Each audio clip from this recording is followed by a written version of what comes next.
जय श्री कृष्णा। आज हम अध्याय 9 का श्लोक नंबर 21 से 25 तक पढ़ेंगे और समझने की कोशिश करेंगे। तो शुरू करते हैं। एतं भोक्त्वा स्वर्गलोकं विशालं क्षीणे पुण्ये मृत्युलोकं विभविष्यन्ति विमुत्रयी धर्ममनुप्रपन्ना गतागतं कामकामा लभन्ते।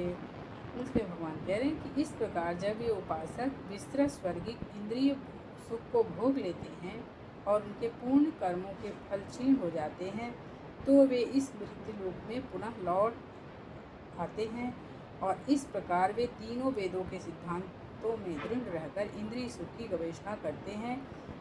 उन्हें जन्म मृत्यु का चक्र ही मिल पाता है। कहने का मतलब जो स्वर्ग लोक प्राप्त करता है उसे दीर्घ जीवन और विषय सुख ही श्रेष्ठ सुविधाएँ प्राप्त होती हैं, तो भी उसे सदा नहीं रहने दिया जाता है और पूर्ण कर्मों के फलों को क्षीण होने पर उसे पुनः पृथ्वी पर भेज दिया जाता है। श्लोक नंबर 22।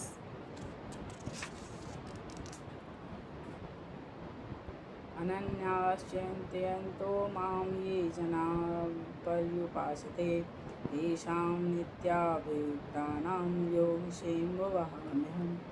इसके भगवान कह रहे हैं किंतु जो लोग अनन्य भाव से मेरे दिव्य स्वरूप का ध्यान करते हुए निरंतर मेरी पूजा करते हैं उनकी जो आवश्यकताएं होती हैं मैं उसे पूरा करता हूँ और जो कुछ उनके पास है उसकी रक्षा करता हूँ।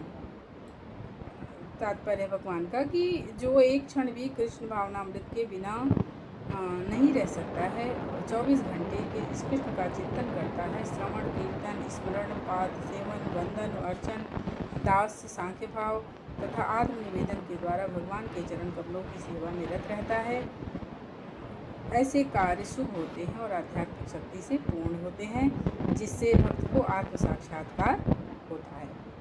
श्लोक नंबर 23।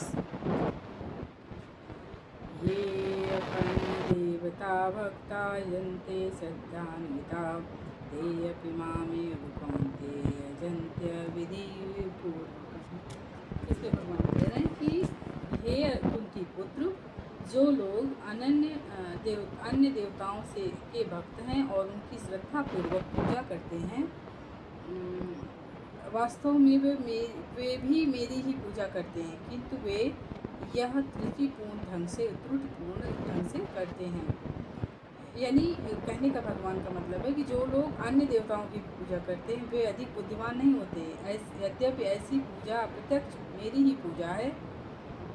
जैसे कोई मनुष्य वृक्ष की जड़ों में पानी न डालकर उसकी पत्तियों और टहनियों में डालता है, वह ऐसा इसलिए करता है क्योंकि उसे पर्याप्त ज्ञान नहीं होता है और वह नियमों का ठीक से पालन नहीं करता है। इसी प्रकार शरीर के विभिन्न अंगों की सेवा करने का अर्थ आमाशय में भोजन की पूर्ति करना है। इसी तरह विभिन्न देवता भगवान की सरकार के विभिन्न अधिकारी और निर्देशक हैं। श्लोक नंबर 24।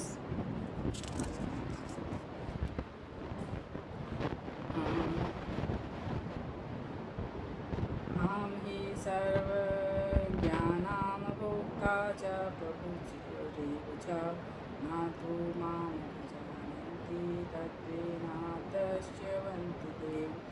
इसमें भगवान कह रहे कि मैं ही समस्त यज्ञों का एकमात्र भोक्ता तथा स्वामी हूँ, अतः जो लोग मेरे वास्तविक दिव्य ज्ञान स्वभाव को नहीं जान पाते वे नीचे गिर जाते हैं। श्लोक नंबर 25। यान्ति देवव्रता देव्यन् विद्यान्यान्ति पितृव्रता भूतानि यान्ति भूतेज्या यान्ति मद्याजिनो अपि माम्। इसमें भगवान कह रहे जो देवताओं की पूजा करते हैं वे देवताओं के बीच में जन्म लेंगे, जो पितरों को पूजते हैं वे पितरों के पास जाते हैं, जो भूतों प्रेतों की उपासना करते हैं वे उन्हीं के बीच में जन्म लेते हैं और जो मेरी पूजा करते हैं वे मेरे साथ निवास करते हैं। यानी भगवान कहने का मतलब है यदि कोई चंद्रमा सूर्य तथा अन्य लोक को जाना चाहता है तो वह अपने गंतव्य को बताए विशिष्ट वैदिक नियमों का पालन करके प्राप्त कर सकता है। जय श्री कृष्ण।